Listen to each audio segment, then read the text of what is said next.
Assalamualaikum warahmatullahi wabarakatuh. Bismillahirrahmanirrahim. Alhamdulillahi rabbil alamin. Wassalatu wassalam ala sayyidil mursalin wa ala alihi wa sahbihi ajma'in. Rabbi shrah lana sudurana wa yassir lana umurana wa hlul 'uqdatam min alsinatina yafqahu aqwalana. Thabbit aqdamana wa tammim taqsirana ya rabbana rabbal alamin. لا حول ولا قوة إلا بالله العلي العظيم. لا حول ولا قوة إلا بالله العلي العظيم. لا حول ولا قوة إلا بالله العلي العظيم. أما بعد.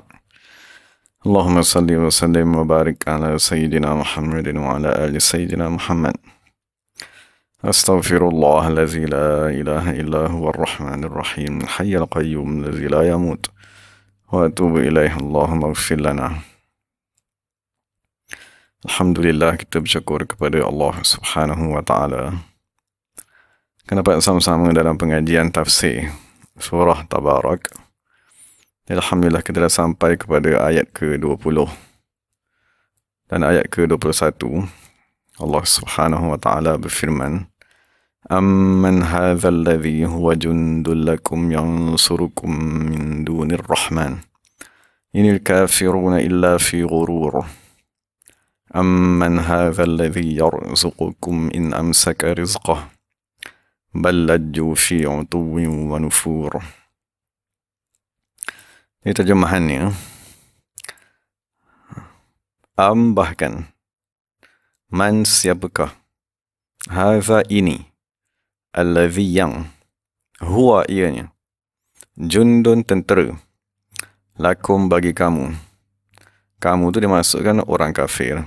Yang surukum, yang akan menolong kamu, min dunir rahman, selain daripada Allah Subhanahu wa Ta'ala. In, tidaklah al-kafiruna, orang-orang kafir, illa melainkan fi ghururin, dalam tertipu. Bahkan man siapakah, hadza ini, alladhi yang, yarzuqukum, memberi rezeki kepada kamu. In amsaka, sekiranya Allah Ta'ala menahan rizqahu, rezekinya. Bal, bahkan laju, mereka berterusan, fi utuwin, dalam kedegilan, wa nufurin, dan keliaran. Itu ayat ke-20 dan ayat ke-21. Allah Subhanahu wa Ta'ala menceritakan tentang beberapa lagi keadaan orang-orang yang mengkufuri Allah Subhanahu wa Ta'ala. Jadi persoalan pertama yang boleh kita bincangkan daripada kedua-dua ayat ni ialah, apakah hubungan antara ayat yang sedang kita baca ni, ayat ke-20, dengan ayat sebelumnya. Maksudnya ayat sebelum ni, Allah Subhanahu wa Ta'ala memerintahkan kita merenung nikmat burung, nikmat pengangkutan, nikmat berpindah daripada satu tempat kepada satu tempat yang lain dengan kapal laut, dengan kapal terbang dan seumpamanya. Jadi hari ini Allah Ta'ala menyambung, maksudnya dalam ayat yang ke-20 ni, Allah Ta'ala berpindah daripada arahan merenung kepada mengherdik orang-orang yang kekal kufur kepada Allah Subhanahu wa Ta'ala, disebabkan oleh perkara yang akan dibincangkan di dalam dua ayat ni. Maksudnya di peringkat awal Allah Ta'ala suruh berfikir. Maksudnya kalau berfikir pun tak boleh, kita suruh mereka tadi merenung pun tak boleh, maka pada ketika itu perlu kepada ayat yang lebih keras, ayat yang lebih mendesak, yang diistilahkan di dalam bahasa Arab sebagai at-tabkit. Maksudnya kita berkata-kata dengan keras dan paksa. Dan setengah ulama tafsir berkata, orang yang kafir di zaman Nabi Muhammad SAW, mereka tadi menentang Nabi Muhammad dan enggan beriman kerana mereka tadi bergantung kepada dua perkara. Pertama sekali, kepada kekuatan tentera mereka dan kepada harta yang mereka miliki. Jadi maka sebab itu mereka enggan beriman. Dan yang kedua, mereka enggan beriman dengan sebab sangkaan bahawa berhala-berhala mereka boleh menyampaikan kebaikan kepada diri mereka. Jadi disebabkan oleh dua sangkaan tersebut, maka Allah Subhanahu wa Ta'ala pun menyatakan di dalam dua ayat yang kita baca ni bahawa tentera dan apa saja yang kamu sembah tadi tidak akan boleh menolong kamu, memberi rezeki kepada kamu, melainkan Allah Subhanahu wa Ta'ala. Dari itu sedikit tentang hubungan ayat ini dengan perkara yang sebelumnya. Dan kita bincang daripada sudut lafaz ayat Quran ni. Ayat yang ke-20 dan ke-21 ni, dia dimulakan dengan lafaz am dan lafaz man. Jadi pertama sekali lafaz am. Am dari sudut bahasa, dia mempunyai beberapa penggunaan. Cuma lafaz am yang berada di awal ayat 20 ni, dia ialah am yang membawa makna bal. Jadi bal dia merujuk kepada bahkan. Maksudnya yang pertama pun kamu tak boleh laksanakan, merenung. Jadi bahkan, jadi dipindah kepada keadaan yang kedua. Kalau keadaan kedua ni pun kamu tak boleh juga, bal dipindah kepada keadaan yang ketiga. Jadi itulah makna lafaz am yang ada di awal kedua-dua ayat. Kemudian ayat yang di awal ni dimulakan dengan lafaz man. Am, man. Jadi lafaz man bermakna siapakah? Dia ialah salah satu lafaz soalan, tanda soal di dalam bahasa Arab. Jadi mengapakah Allah Subhanahu wa Ta'ala memulakan kedua-dua ayat ini dengan tanda soal? Maka dinyatakan dalam tafsir bahawa persoalan yang dinyatakan bukanlah kerana Allah tidak mengetahui. Mereka tadi tiada pembantu selain Allah, kan, tiada yang boleh memberi rezeki. Bukan kerana kejahilan di sisi Allah Subhanahu wa Ta'ala. Bahkan tujuan daripada pertanyaan tadi ialah at-taqri'u wat-tawbikh. Maksudnya Allah Ta'ala ingin mengherdik dan mencemuh mereka. Mengapakah mereka tadi kekal kufur kepada Allah Subhanahu wa Ta'ala. Jadi seolah-olah Allah berkata, siapakah tentera yang boleh menolong kamu? Siapakah yang akan memberi rezeki kepada kamu? Kemudian setelah kita bincangkan dua lafaz tadi, amman, maka kedua-dua ayat ini dimulakan dengan lafaz haza. Maksudnya ayat yang ke-20 pun ada lafaz haza yang bermakna ini. Dan lafaz yang ke-21 pun ada juga dimulakan dengan lafaz haza yang bermakna ini. Jadi lafaz haza digunakan sebagai tanda lafaz menunjukkan kepada sesuatu. Cuma apabila Allah Ta'ala nyatakan haza di awal ayat ni, dia bermaksud at-tahqir. Tahqir maknanya penghinaan. Jadi seolah-olah kalau kita buat ayat di dalam bahasa Melayu, kita kata, ini ke orang yang akan tolong kamu? Maksud, ini ke harta yang akan menyelamatkan kamu? Ini ke apa? Ini ke? Jadi lafaz ini tu, dia bukan berniat untuk menunjukkan kepada sesuatu perkara. Tapi yang dikehendaki daripada lafaz haza tadi ialah at-tahqir, menghina perkara yang kamu bergantung kepadanya. Jadi lafaz man, siapakah ini? Siapakah tadi maksudnya mengherdik. Dan lafaz ini tadi ialah penghinaan kepada perkara yang mereka tadi bergantung selain daripada Allah Subhanahu wa Ta'ala. Jadi setelah kita faham beberapa lafaz di awal ayat tadi, jadi kita rujuk kepada perkara yang Allah Ta'ala nyatakan. Salah satu sebab mereka tadi menjadi kufur. Jadi dalam ayat ke-20 Allah Ta'ala nyatakan, huwa jundul lakum yang surukum min dunir rahman. Jadi huwa tadi kita maksudkan ialah dia. Jundun tentera. Lakum bagi kamu. Jadi Allah Ta'ala ingin memberitahu kepada kita dalam ayat ni, maksudnya mereka tadi disebabkan mereka mempunyai tentera, mereka tadi mempunyai pengikut, maka mereka merasakan mereka tadi terselamat daripada azab Allah Subhanahu wa Ta'ala. Jadi ini salah satu masalah yang berlaku lah. Maksudnya bergantungnya manusia kepada pengikut, kepada ahli, kan, kepada kelab, kepada kumpulan masing-masing, kan, menyebabkan mereka tadi sombong, menentang, tidak mahu tunduk kepada Allah Subhanahu wa Ta'ala. Tapi daripada lafaz, daripada ayat 20 ni, apabila Allah Ta'ala menceritakan tentang tentera yang mereka tadi bergantung kepada tentera tersebut, Allah Ta'ala gunakan lafaz huwa jundun. Jadi kalau kita mempelajari dalam bahasa Arab, huwa jundun, dia ialah ayat yang diistilahkan sebagai ayat kata nama. Maksud ayat di dalam bahasa Arab terbahagi kepada dua. Satu ayat yang diistilahkan sebagai ayat kata nama, yang dimulakan dengan kata nama. Dan kedua ialah ayat kata kerja, yang dimulakan dengan kata kerja. Jadi apabila Allah Ta'ala nak menceritakan tentang tentera yang gagah perkasa, yang menyebabkan manusia tertipu, lalu bergantung kepada tentera tersebut, Allah Ta'ala ceritakan tentang tentera tadi dengan ayat kata nama.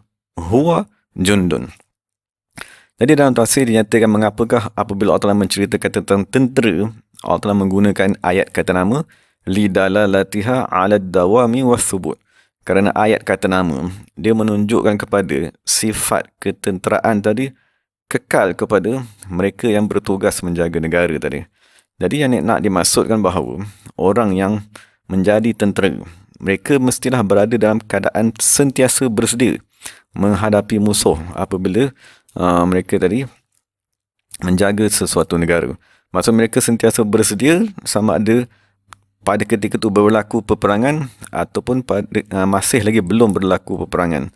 Kerana dinyatakan dalam tafsir, kerana kemenangan apabila berlakunya sesuatu peperangan, yahtaju ila isti'dadin wa tahayyu, memerlukan kepada persediaan yang terlebih dahulu. Maksud apabila contohnya berperang pada hari ini, persediaan mesti dah berlaku beberapa tahun sebelum. Latihan tentera, latihan menembak, ketahanan mental, ketahanan fizikal. Jadi bukan hari ini nak berperang, hari ini baru nak bersedia. Maka oleh sebab itulah Nabi SAW bersabda, khairun nas rajulun mumsikun bi'anani farasihi kullama sami'a hayatan tafza'u minhu wa takhafuhu min aduin tara ilaiha.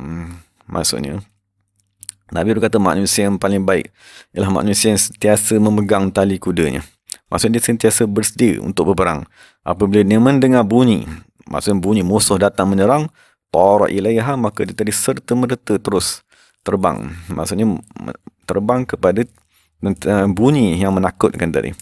Jadi itu salah satu faedah daripada lafaz ayat yang ke-20 ni, apabila Allah Subhanahu Wa Taala menceritakan tentang tentera yang menjadi sebab manusia tadi bergantung kepada selain Allah Subhanahu Wa Taala dan menjadi sombong dan kafir. Dan perkara yang boleh kita bincangkan juga daripada lafaz jundun ni, maksudnya kita maklum tentera dibahagikan kepada dua. Maksudnya di dalam agama Islam, apabila kita bincangkan, kita ada tentera yang zahir. Kita maklum tentera yang zahir tadi ialah manusia yang bertugas sebagai tentera. Dan sebagai kita, negara kita yang Allah Ta'ala pelihara ni, maksud kita ada tentera yang aktif seramai 110,000 orang. Dan kedudukan, kekuatan tentera negara kita ni di dalam negara Islam berada di kedudukan ke-8. Dan dalam kedudukan dunia berada di kedudukan nombor 44 ni. Jadi itu ialah tentera yang zahir. Maksudnya tentera yang boleh kita lihat. Tentera yang boleh kita nampak dengan mata kepala kita. Tapi apabila kita membincangkan tentang tentera tadi, maksudnya kita kena maklum dalam agama Islam, dia ada tentera yang batin. Jadi tentera yang batin ni dinyatakan dalam hikam. Maksud Ibnu Athaillah berkata, An-nur jundul qalb. Sesungguhnya nur daripada Allah Subhanahu Wa Taala ialah tentera kepada hati manusia. Sebagaimana az-zulmata jundun nafs, sebagaimana kegelapan ialah tentera kepada nafsu. Fa iza aradallahu an yansura 'abdahu, apabila Allah Subhanahu Wa Taala ingin menolong hamba-Nya, amaddahu bijunudil anwar, Allah akan mengurniakannya dengan tentera-tentera cahaya. Wa qata'anhum madadaz zulami wal aghyar, dan Allah akan menghentikan daripada hamba tersebut bantuan-bantuan kegelapan dan selain daripada Allah Subhanahu Wa Taala. Dari itu kefahaman apabila Allah menyebut dua tentera, maksudnya tentera di dalam Islam ialah tentera yang zahir yang dituntut untuk menjaga negara, dan kedua ialah tentera batin, nur daripada Allah Subhanahu Wa Taala untuk menjaga hati kita. Jadi itu beberapa kefahaman yang kita boleh ambil daripada lafaz an-nur, lafaz al-jundun tadi.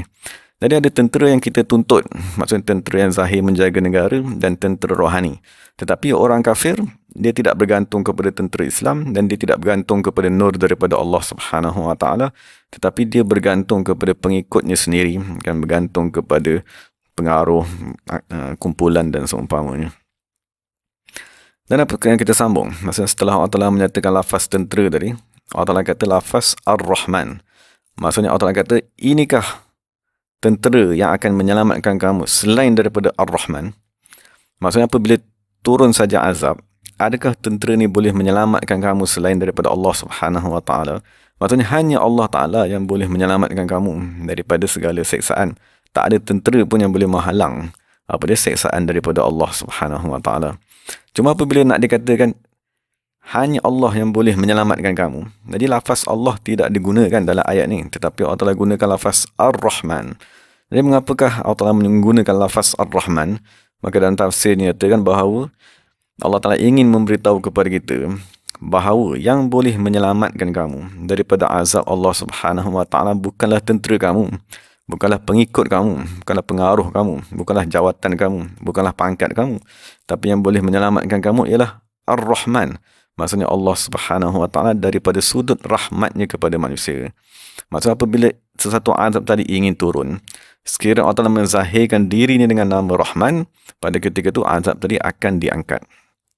Jadi tujuan Allah Ta'ala bagi tahu Rahman tadi supaya kita tadi mencari tempat-tempat rahmat ataupun sumber rahmat tersebut. Tadi untuk kita bincangkan tentang rahmat ni ada beberapa ayat yang lain. Sebagai contohnya surah Yasin, kerana ayat 54. Maksudnya Allah Subhanahu ayat 45 kan Allah Subhanahu taala memberitahu ittaqu ma baina aydikum wa ma khalfakum la'allakum turhamun. Maksudnya pertama sekali rahmat tu datang ialah apabila kamu tadi berasa takut kepada Allah Subhanahu wa taala. Maksudnya kita mungkin tak semayang, kan, kita mungkin melakukan maksiat, kita mungkin jauh daripada Allah Subhanahu wa taala, tapi hendaklah kita tadi mendatangkan rasa takut.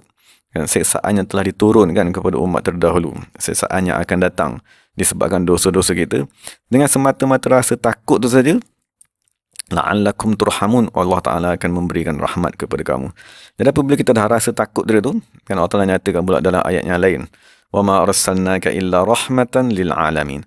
Sesungguhnya rahmat aku tadi berada pada kamu wahai Nabi Muhammad sallallahu alaihi wasallam. Maka difahami daripada itu, setelah kita dikurniakan rasa takut, rasa macam nak mati, dan rasa macam tak nak lagi dah hidup di dunia ni, maka segeralah kita mencari pewaris Nabi Muhammad sallallahu alaihi wasallam untuk mendapatkan rahmat yang seterusnya. Jadi setelah kita berjumpa dengan pewaris Nabi Muhammad sallallahu alaihi wasallam, maka disambung dalam ayat seterusnya Allah berkata, wa ati'ullah wa ati'ur rasul la'allakum turhamun. Dan kamu mentaati Allah dan taatlah kepada Rasul, la'allakum turhamun, moga-moga kamu diberikan lagi rahmat. Difahami daripada situ, setelah kita berjumpa dengan pewaris Nabi Muhammad SAW, kita ada satu arahan, at-ta'atu, maksudnya as-sam'u, mendengar arahan, wa ta'atu, dan mentaati. Jadi sekiranya kita mendengar arahan, apa saja arahan daripada guru tadi, dan kita mentaatinya, maka moga-moga kita akan mendapat turhamun, kamu akan diberi lagi rahmat yang lebih lagi daripada sebelumnya. Jadi kita maklum apabila kita dah berjumpa dengan guru tadi, arahan daripada yang pertama daripada guru ialah laula tastaghfirunallaha la'allakum turhamun. Hendaklah kamu tadi beristighfar, la'allakum, moga-moga kamu turhamuna, diberikan kerahmatan. Jadi ini pertama sekali. Maksudnya pertama sekali punca untuk kita dikurniakan dengan kerahmatan ialah dengan beristighfar. Dan terakhir sekali, Allah Ta'ala nyatakan surah Al-An'am ayat 155, wattaqullah la'allakum turhamun. Dalam kamu tadi bertakwa, la'allakum turhamun, moga-moga kamu tadi diberikan rahmat. Dan jadi setelah kita tadi mentaati arahan guru, dan setelah kita tadi memulakan istighfar, adalah kita tadi bertakwa. Yang dimaksudkan dengan bertakwa tadi ialah meninggalkan segala maksiat. Maksudnya apabila kita nak masuk ke dalam sirat mustaqim, maksiat kita kena berhenti, judi kita kena berhenti, berzina kita kena berhenti, minum arak, segala dosa-dosa yang zahir ni mestilah dihentikan. Waltizami zikri wassalat. Dan pada ketika itu hendaklah kita tadi mewajibkan diri kita berzikir sebagaimana telah dijazahkan oleh guru, wassalat, dan hendaklah kita tadi semayang sebagaimana telah diajarkan kepada kita semenjak daripada umur kita 7 tahun. Jadi sekiranya kita boleh buat turutan tu satu demi satu, dimulakan dengan rasa takut, kan, kemudian mencari guru sebagai tempat rahmat, mentaati guru dirahmati, beristighfar dirahmati, dan bertakwa dirahmati. Daripada 5 ayat tersebut, moga-moga kita terselamatkan daripada azab Allah Subhanahu wa taala. Dan persoalan seterusnya sekiranya kita baca, maksudnya ayat ni, Allah Ta'ala di awal ayat, Allah Ta'ala kata jundul lakum. Jadi jundul lakum ni maksudnya ayat seolah-olah kita bercakap dengan orang yang berada di hadapan kita. Kerana lafaz kum tadi dia merujuk kepada ucapan berhadapan. Kamu semua, jadi dalam bahasa dia panggil jundul lakum, tentera bagi kamu. Tapi setelah Allah Ta'ala mulakan ayat tadi dengan lafaz lakum, Allah Ta'ala akhiri ayat tersebut dengan inil kafiruna. Tidaklah orang-orang kafir, melainkan berada di dalam tipu daya. Jadi di akhir ayat Allah Ta'ala menukar struktur ayat tadi. Maksudnya di awal kita kata, kamu, kan, mengapa melakukan kesilapan, kamu, mengapakah kamu tidak mentaati arahan, kamu. Jadi kita cakap secara berdepan. Tapi di hujung kita kata, orang-orang yang tidak mendengar arahan akan sentiasa berada di dalam tipu daya. Jadi ayat tu bertukar. Daripada kita berkata kamu, akhir sekali kita kata pelajar-pelajar. Maksud kita tak kata kamu lagi dah. Jadi apabila kita kata pelajar-pelajar, itu diistilahkan sebagai aliltifat. Maksud kita berpindah daripada orang kedua yang berada di hadapan kita Kita tukarkan orang di hadapan kita ni seolah-olah orang yang ghaib, seolah-olah orang yang tidak hadir di dalam majlis tersebut. Dan itu tujuannya nak menunjukkan kepada yang kita dah bincang sebelum ni, al-i'rad. Maksudnya Allah Ta'ala dah berpaling daripada mereka. Sekiranya kita menghadap, kita akan kata kamu. Tapi bila kita dah berpaling, maka kita kata mereka. Orang yang berada di hadapan kita tu dah bertukar menjadi mereka. Jadi itu menunjukkan kepada kejahatan yang kita lakukan, kesilapan yang kita lakukan menyebabkan Allah Subhanahu Wa Taala berpaling daripada kita. Dan berpaling tadi amat bahaya. Kerana apabila berpaling, diikhwati, azab akan turun. Dan apabila di akhir ayat 20 tu juga, Allah Ta'ala menyatakan inil kafiruna. Maksudnya kalau kita buat ayat biasa, kita akan kata in hum illa fi ghurur. Tidaklah mereka, kan? Sebab mereka tadi dah disebut di awal ayat. Tapi di akhir ayat, Allah Ta'ala sebutkan satu sifat, inil kafiruna. Tidaklah orang-orang kafir, melainkan berada di dalam tipu daya. Jadi persoalannya, mengapakah tidak digunakan kata ganti diri hum? Bahkan Allah Ta'ala menyatakan inil kafiruna, tidaklah orang-orang kafir. Padahal sepatutnya tempat tu Allah Ta'ala berkata tidaklah mereka. Jadi dizahirkan lafaz al-kafirun tadi, sebagaimana dinyatakan dalam tafsir, li zammihim bil kufri, kerana Allah Subhanahu Wa Taala ingin mencela mereka kerana sifat kekufuran yang ada pada diri mereka. Dan Allah Ta'ala nak memberitahu mereka tadi tertipu dengan tentera, tertipu dengan pangkat pengaruh kuasa tadi, disebabkan oleh al-kufru, kekufuran yang ada pada diri kita. Dan sebagai penutup ayat 20 tadi, apakah yang menyebabkan seseorang tadi tertipu? Jadi dinyatakan yang menyebabkan seseorang tadi tertipu ialah syaitan. Maksudnya syaitan akan membisikkan dalam dirinya, azab tidak akan turun kepada mereka. Jadi inilah bahayanya apabila kita tadi tidak bermusuhan dengan syaitan. Maksudnya selagi kita tidak berzikir, memasukkan nur ke dalam hati kita, maka syaitan akan berada di dalam hati kita ni, mewaswaskan, membisikkan, menghias perkara-perkara jahat dan berkata, tak apa, kamu langgar saja arahan Allah Subhanahu Wa Taala, tak ada pun azab yang turun, tak ada pun orang lain terseksa. Jadi itulah tipu daya syaitan yang menyebabkan manusia tadi berterusan kufur, tidak kembali kepada Allah Subhanahu Wa Taala. Dan kita sambung ayat yang seterusnya, ayat yang 21 tadi, Allah Ta'ala menceritakan siapakah ini yang akan memberi rezeki kepada kamu sekiranya Allah Subhanahu Wa Taala menahan rezeki tersebut. Jadi ayat yang seterusnya Allah Ta'ala merujuk kepada satu lagi sebab manusia tadi sombong. Antaranya ialah harta benda, rezeki yang ada, yang Allah Ta'ala kurniakan kepada mereka. Dan apabila Allah Ta'ala kata siapakah yang akan memberikan kepada kamu rezeki sekiranya Allah Ta'ala menghalang, maka dalam tafsir dinyatakan bahawa manusia mempunyai dua bentuk rezeki. Satu ialah rezeki yang zahir. Rezeki yang zahir ni kita maklum seperti makanan, minuman, pakaian, tempat tinggal, kenderaan.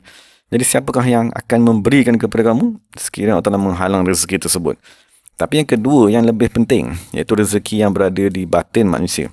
Jadi apakah rezeki yang berada dalam batin manusia?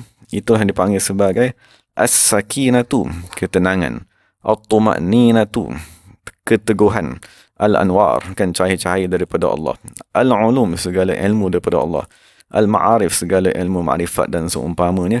Dan kita perlu maklum juga, segala panca indera kita ni, walaupun dia mempunyai gambaran zahir seperti mata, dia ada bola mata, kan, dia ada anak mata dan seumpamanya, tapi kita kena faham bahawa panca indera tadi ialah nikmat yang batin.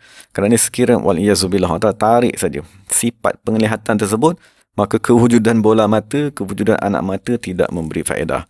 Jadi ada nikmat zahir dan nikmat batin yang jangan sekali-kali kita ingkari. Jangan sekali-kali kita rasa benda tu kita yang memilikinya, harta yang ada pada kita, kan, rumah yang ada pada kita. Kena hendaklah kita meyakini bahawa semua itu datang daripada Allah Subhanahu Wa Taala. Sebab Allah kata, siapakah yang akan bagi kepada kamu rezeki tersebut? In amsaka rizqahu, sekiranya Allah Ta'ala menyekat rezeki tersebut. Udara yang kita bernafas pada hari ini, sekiranya Allah Ta'ala sekatkan serta-merta kita mati. Air, hujan, kan, waliyazubillah, sekiranya Allah Ta'ala sekat. Dan tanah yang tenang, yang tidak bergoncang tadi tu, sekiranya Allah Ta'ala sekat ketenangan tanah tadi, Allah Ta'ala goncangkan sedikit saja, maka semua apa yang kita bina di atas muka bumi ni semuanya akan runtuh. Jadi itulah yang Allah Ta'ala kata, siapa yang kamu berpegang tadi. Mengapakah kamu tidak berpegang kepada aku? Kan? Aku yang sentiasa memberi rezeki kepada kamu. Dan mengapakah kamu tadi mengkufuriku? Kemudian Allah telah tutup dengan ayat bal laju, bahkan mereka tadi laju. Jadi ini yang paling kita takut sekali. Al-lajaj ni maknanya at-tamadi fil inad. Maksudnya berterusan degil, kan? Berterusan degil menentang Allah Subhanahu wa taala. Maksudnya iblis tadi tu apabila disuruh sujud, dia boleh berdiri 500 tahun, berdiri degil, kan? Itu dia panggil laju, berterusan berpanjangan kedegilan tadi. Fi utuwin, dalam kedegilan, wa nufurin, dan di dalam keliaran. Ini salah satu sifat, kan? Maksudnya orang yang kafir ni ada satu sifat degil yang amat sangat. Yang maksudnya kita cakap kepada dia, kita nasihat kepada dia, dia akan lawan, dia akan tentang, dia akan bagi lagi hujah-hujah yang lain. Dan satu lagi kita takut ialah an-nufur, maksudnya keliaran hati tadi. Maksudnya manusia yang sakit sepatutnya dia tidak boleh melarikan dirinya daripada doktor. Sebab dia sakit, maka dia perlu mencari orang yang mengubati dirinya. Tapi sekiranya kita ada sifat nufur tadi, sepatutnya kita mendekatkan diri kepada orang yang mengubat kita, tetapi mereka melarikan diri. Itulah sifat-sifat orang kafir, melarikan diri mereka daripada Nabi Muhammad SAW. Dan pada hari ini menjauhkan diri, tidak mahu mendengar, tidak mahu mendekatkan diri, tidak mahu duduk semajlis dengan pewaris-pewaris Nabi Muhammad SAW kerana ada sifat an-nufur tadi. Jadi itu beberapa perkara persoalan yang kita boleh bincangkan daripada ayat ke-20 dan ayat ke-21. Dan sebagai beberapa soalan yang terakhir tadi, apakah yang nak diisyaratkan daripada ayat ni? Maksudnya ayat ke-20 dan ayat 21 ni, apakah makna tersirat yang Allah Subhanahu Wa Taala nak sampaikan kepada kita? Jadi dalam tafsir Al-Bahrul Madi, Imam Ibnu Ajibah berkata, maksudnya Allah Ta'ala seolah-olah berkata kepada kita, siapakah tentera yang boleh menolong kamu? Siapakah yang boleh membantu kamu untuk menjalani sirat mustaqim tadi dan untuk menyampaikan kamu kepada Allah Subhanahu Wa Taala min dunir rahman, melainkan Allah Taala itu juga. Ini satu lagi perkara nak kita maklum, apabila kita beribadat, maksudnya jangan sekali-kali kita bergantung kepada amalan. Sekiranya kita banyak semayang, jangan kita kata semayang akulah yang menyebabkan aku boleh mendekatkan diri. Sekiranya kita banyak puasa ataupun sekiranya kita banyak membaca Al-Quran, apa saja ibadat yang kita buat, jangan sekali-kali kita beriktikad amalan tersebutlah yang akan mendekatkan kita kepada Allah Subhanahu Wa Taala. Bahkan yang akan mendekatkan kita ialah Ar-Rahman, Allah dengan semata-mata rahmatnya, bukan amalan kita, bukan usaha kita. Maka itu makna tersirat yang nak disampaikan. Dan yang kedua pula dia kata, siapakah yang boleh memberi rezeki kepada kamu, makanan kepada hati-hati kamu, seperti ilmu, seperti ma'rifat, seperti keyakinan, sekiranya Allah Subhanahu Wa Taala menyekat rezeki tersebut. Ballaju fi utuwin wa nufur. Tapi banyak daripada manusia, mereka tidak memperdulikan perkara tersebut. Dia tak pedulikan sama ada dia mendekatkan diri kepada Allah ataupun sebaliknya. Dan dia tak peduli pun sama ada rohaninya ada makanan, kan, sama ada hati ni hidup, kan, ataupun mati. Dan itulah keadaan orang yang kafir yang amat kita takuti. Itu makna tersirat yang boleh kita faham. Dan soalan terakhir sekali daripada ayat ke-20 dan ayat ke-21 ni ialah apakah kesimpulannya? Jadi kesimpulan yang Allah Ta'ala nak bagi tahu daripada ayat ni ialah terdapat dua perkara yang menyebabkan manusia tadi kufur. Seperti mana Allah Ta'ala nyatakan dalam surah At-Taghabun ayat ke-15, innama amwalukum wa auladukum fitnah wallahu indahu ajrun azim. Sesungguhnya harta kamu dan anak-anak kamu dari fitnatun ialah ujian, wallahu indahu ajrun azim, sesungguhnya di sisi Allah lah pahala yang paling besar. Jadi daripada kesimpulan ini kita dapat faham ada dua perkara yang menyebabkan manusia tadi kufur. Pertama ni ialah rezeki yang Allah Ta'ala bagi kepadanya, yang kita istilahkan sebagai harta pada hari ini. Jadi sama seperti Qarun, kan, Allah Ta'ala beri harta kepadanya amat banyak, tapi dia kekal mengkufuri Allah Subhanahu Wa Ta'ala. Jadi kita dengar beberapa hadis, kan, yang berkaitan dengan fitnah harta kepada manusia yang menyebabkan dia tadi kufur. Antara ialah Nabi Muhammad SAW bersabda, inna likulli ummatin fitnah wa inna fitnata ummatil mal. Sesungguhnya bagi setiap umat tadi ada fitnah ujian. Wa inna fitnata ummati, dan sesungguhnya fitnah ujian kepada umatku ialah harta. Maksudnya kita tadi habiskan masa Kan maksudnya kita tadi merugikan masa kita kerana semata-mata mencari harta.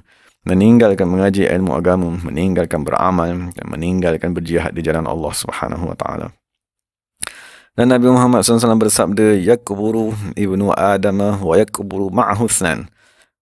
Anak Adam tadi menjadi tua, umurnya bertambah, wa yakburu ma'ahu thnan, dan menjadi tua bersama-sama anak Adam tadi dua perkara. Maksudnya makin membesar. Apa yang makin membesar tadi? Hubbul mal, cinta kepada harta, wa tulul umur. Dan cinta kepada wa tulil umur, dan cinta kepada umur yang makin panjang lagi. Dan antara hadis yang lain, Nabi Muhammad SAW bersabda, qumtu ala babil jannah. Aku berdiri di atas pintu syurga. Fakana ammatu man dakhalaha al-masakin. Jadi Nabi kata, sebahagian besar orang yang masuk ke dalam syurga ni ialah orang-orang miskin.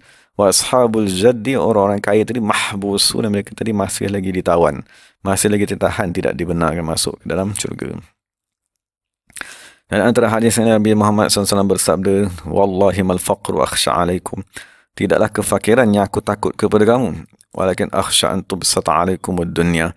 Tapi Nabi kata, aku takut dibentangkan dunia kepada kamu. Kama busitan ala man kana qablakum.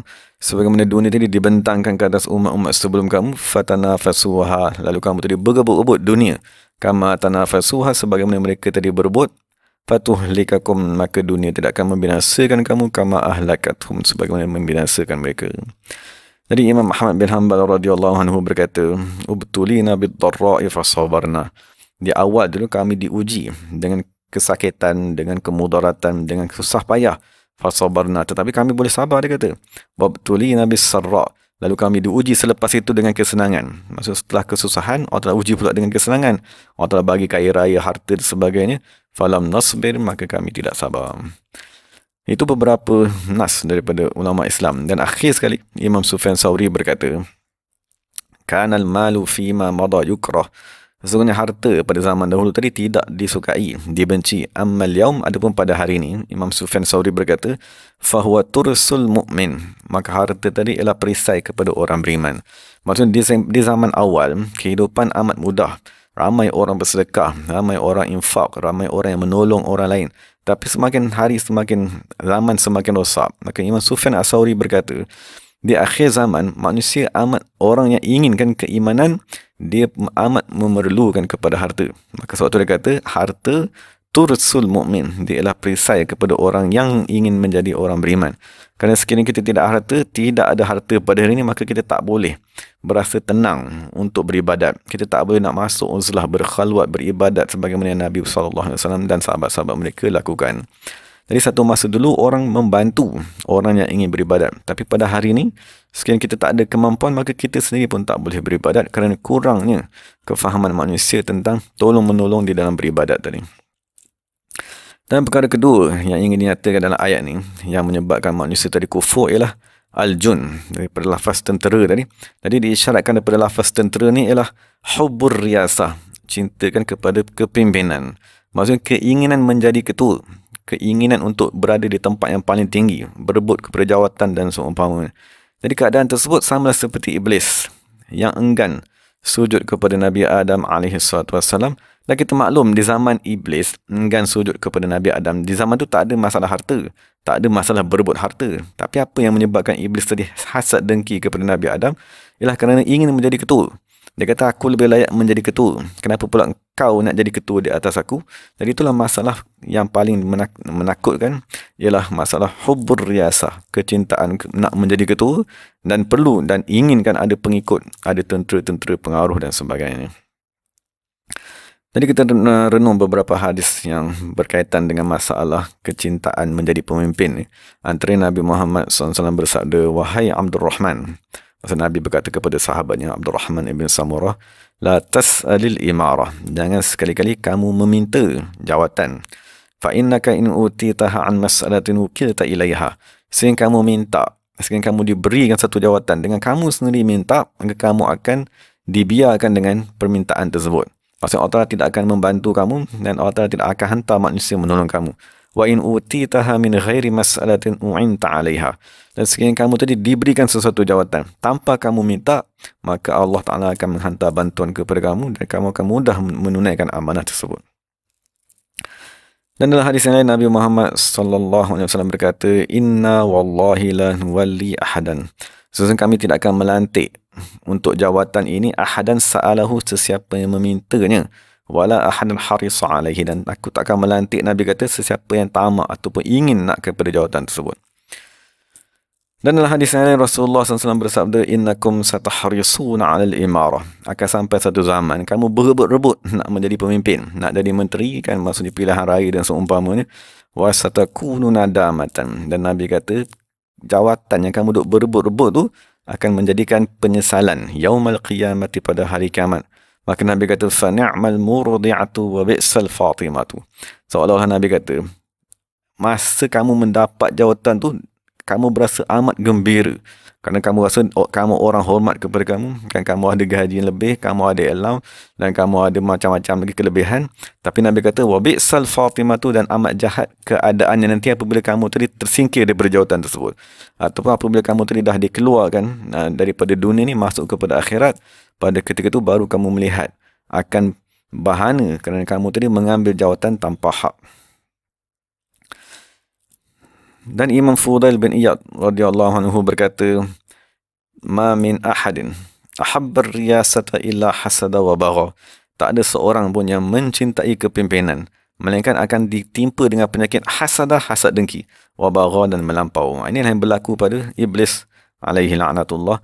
Wa tatabba'a uyuban nas, dan dia akan mencari-cari aib manusia. Maka sebab tu iblis dia tengok apa yang dia nak rendahkan Nabi Adam ni, maka dia kata, aku dicipta daripada api, ini dicipta daripada tanah. Dan salah satu lagi penyakit yang akan menimpa orang yang cinta kedudukan ni, wa kariha yuzkara ahadun bi khair. Dia tak suka ada orang lain daripadanya dipuji di hadapannya ataupun disebut kebaikannya.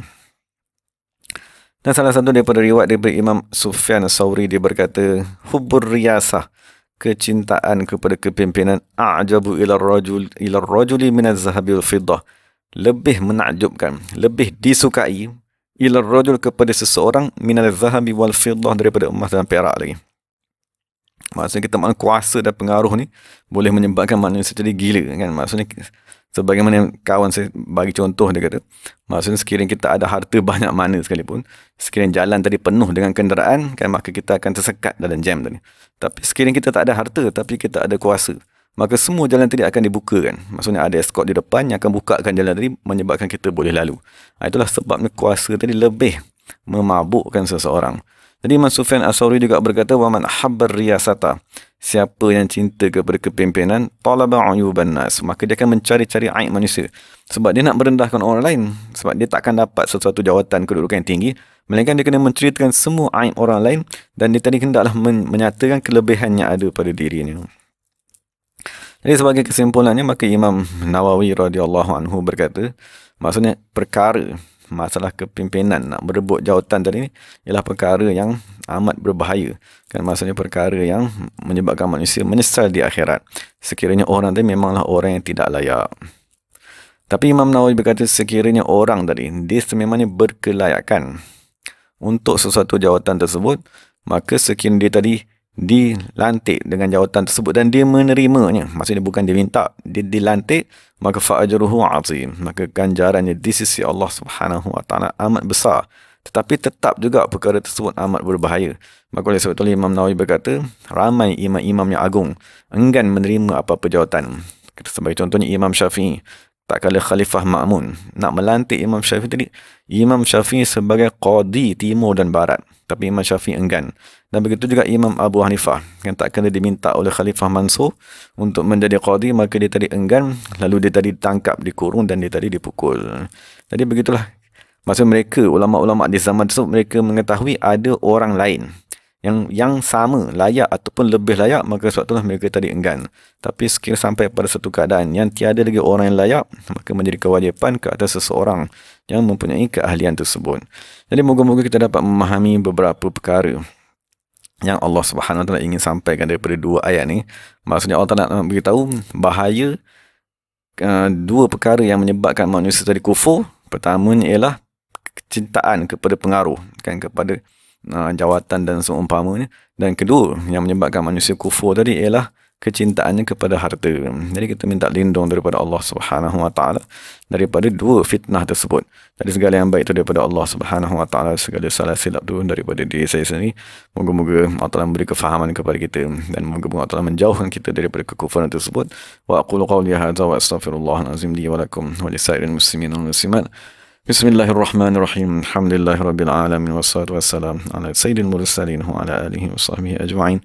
Rabbana zalamna anfusana wa illam taghfir lana wa tarhamna lanakunanna minal khasirin. Rabbana atina fid dunya hasanah wa fil akhirati hasanah wa qina adzaban nar. اللهم احفظ شيخنا مرشدنا وقرة أعيننا وسننا سيد صلاح الدين الحسن الحسيني اللهم ارزقنا أنوارهم برحمتك يا أرحم الراحمين.